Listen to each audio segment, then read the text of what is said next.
Hi, I am Anne, your virtual success advocate from ZAPTEST. ZAPTEST is a leading free and enterprise software test automation and RPA tool. To use the ZAPTEST free edition, check out our website, zaptest.com.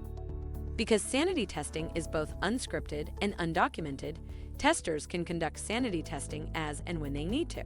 There aren't many recommended best practices for sanity testing because it's such a casual type of software testing, but there are some rules that you can follow to help you to ensure that you get the most out of your sanity tests.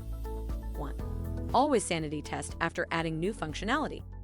Software sanity testing is a necessity when new functions or commands are added to a stable software build. 2. Focus on relevant functions and commands.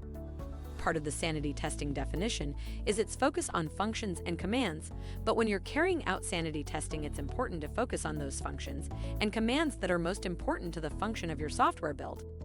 3. Always automate tests where possible. If you have the resources, tools, and technical skills required to automate your sanity tests, this can help to both speed up the process of testing and standardize testing methodologies.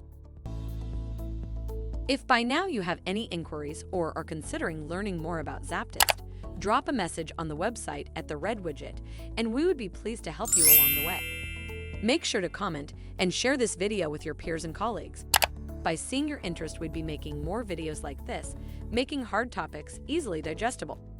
Thank you for watching. Make sure to read the article linked in the description.